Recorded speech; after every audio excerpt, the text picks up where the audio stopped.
blood is on me. I moved to this city to be invisible, but I am certainly not impenetrable. It's something I've been working on, attempting to become as hardened as the concrete beneath my feet. It hasn't been working out so well. I can feel everything I just witnessed settling in my stomach. I cover my mouth with my hand, but pull it away quickly when I feel something sticky on my lips. More blood. I look down at my shirt. So much blood, none of it mine. I pinch at my shirt and pull it away from my chest, but it sticks to my skin in spots where the blood splatters are beginning to dry. I think I need water. I'm starting to feel lightheaded, and I want to rub my forehead, pinch my nose, but I'm scared to touch myself. I look up at the man still gripping my arm. "Is it on my face?" I ask him. He presses his lips together, and then darts his eyes away, scanning the street around us. He gestures toward a coffee shop a few doors down. "They'll have a bathroom," he says, pressing his hand against the small of my back as he leads me in that direction.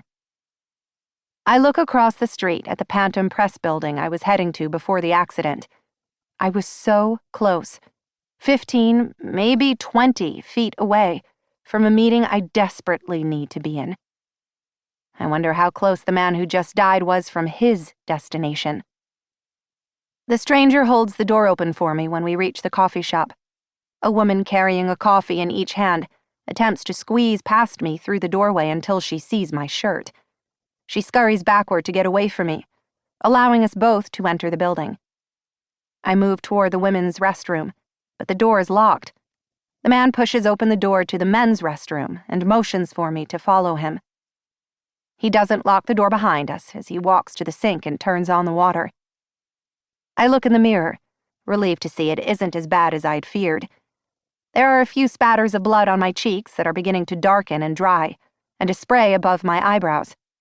But luckily, the shirt took the brunt of it. The man hands me wet paper towels, and I wipe at my face while he wets another handful. I can smell the blood now. The tanginess in the air sends my mind whirling back to when I was 10. The smell of blood was strong enough to remember it all these years later. I attempt to hold my breath at the onset of more nausea. I don't want to puke, but I want this shirt off me, now. I unbutton it with trembling fingers, then pull it off and place it under the faucet. I let the water do its job while I take the other wet napkins from the stranger and begin wiping the blood off my chest. He heads for the door, but instead of giving me privacy while I stand here in my least attractive bra, he locks us inside the bathroom so no one will walk in on me while I'm shirtless. It's disturbingly chivalrous and leaves me feeling uneasy. I'm tense as I watch him through the reflection in the mirror. Someone knocks. "Be right out," he says. I relax a little, comforted by the thought that someone outside this door would hear me scream if I needed to. I focus on the blood until I'm certain I've washed it all off my neck and chest. I inspect my hair next, turning left to right in the mirror, but find only an inch of dark roots above fading caramel. "Here," the man says, fingering the last button on his crisp white shirt. "Put this on." He's already removed his suit jacket, which is now hanging from the doorknob. He frees himself of his button-up shirt, revealing a white undershirt beneath it. He's muscular, taller than me. His shirt will swallow me. I can't wear this into my meeting, but I have no other option. I take the shirt when he hands it to me. I grab a few more dry paper towels and pat at my skin, then pull it on and begin buttoning it. It looks ridiculous. But at least it wasn't my skull that exploded on someone else's shirt. Silver lining.